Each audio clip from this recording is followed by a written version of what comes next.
Top 5 most stupid ejections in NBA history. In this video, we're going to be talking about some of the most stupid ejections you'll ever see in the NBA.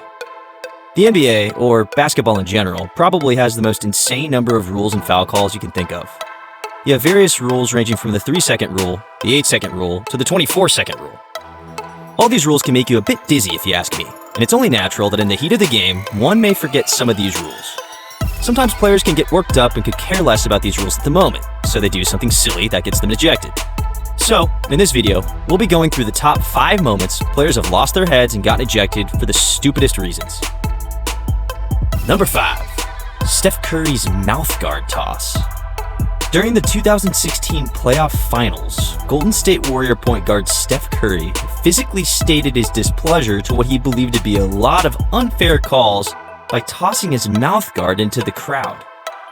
The mouth guard flew off and hit a Cavs fan sitting courtside right on the chest. Interestingly enough, the person the mouth guard hit turned out to be the son of one of the owners of the Cleveland Cavaliers. Curry was immediately ejected because of the outburst, although he immediately went up to the fan and apologized, showing good sportsmanship. He then went on to say that he was actually off aim. He was actually trying to aim at the scorer's table to show his displeasure at the score line and definitely not at a fan.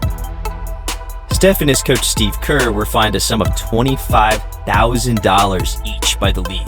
And the Golden State Warriors later lost the finals to the Cleveland Cavaliers despite being ahead 3-1 initially in the series. Number 4. Shaq's excessively violent dunk. This particular incident was funny because the ejection took place not because of what happened, but because of what didn't happen.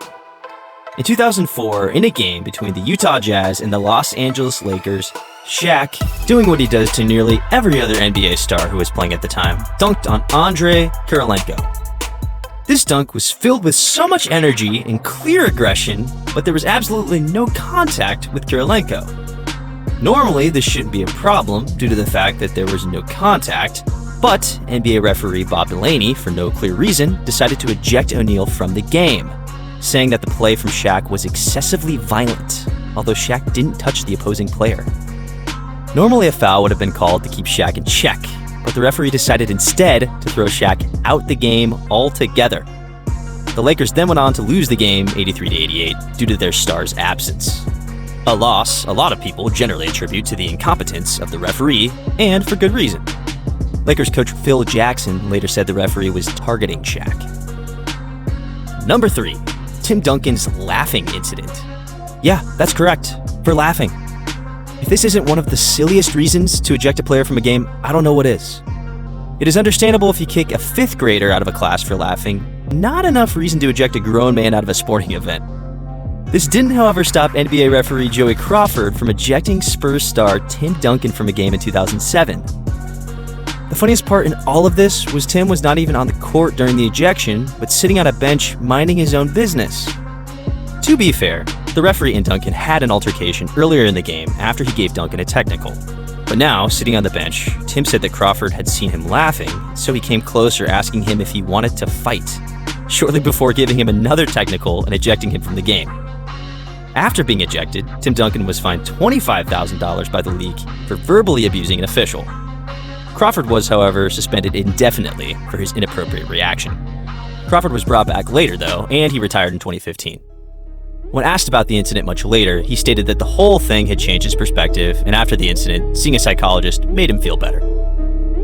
Number 2. Ron Artest Vs Pistons Fan. Before he became known as Meta World Peace, Ron Artest was clearly anything but peaceful. He had, in his wake, a bunch of incidents that had taken place in the earlier part of his career. But the legendary one took place on November 19, 2004, between his team, the Indiana Pacers, and the Detroit Pistons. Later named Malice at the Palace, Artest had fouled Pistons center Ben Wallace towards the end of the game, a foul deemed unnecessary by Wallace given the difference in score between the two teams.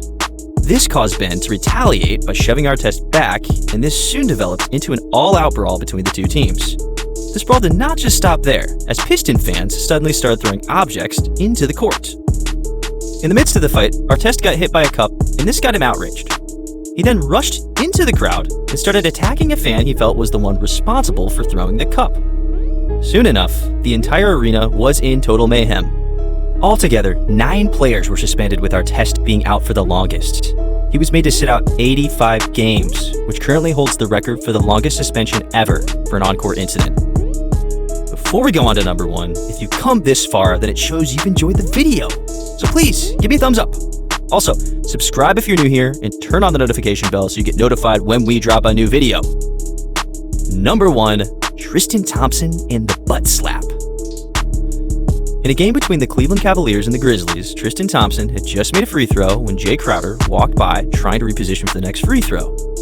Tristan slapped his butt as he passed in what he described later on as harmless taunting. The official conducting the free throw, however, did not see it as anything against the rules, but Kevin Meyer, who was inspecting at the sidelines, thought otherwise. After advising the referee on the court, Tristan received his second technical for the game and was ejected before he could shoot his second free throw. Crowder did not say a word during the incident, and when Tristan was asked to explain, he said it was nothing, as Jay Crowder was his former teammate. And we believe him. Sometimes these referees gotta cool down and stop killing the spirit of the game with silly rules. And with that, guys, we've come to the end of this video. Which of these ejections do you think is the silliest? Are there any other silly ejections you think we missed out on? Let us know in the comment section below. Until next time, remain ballers.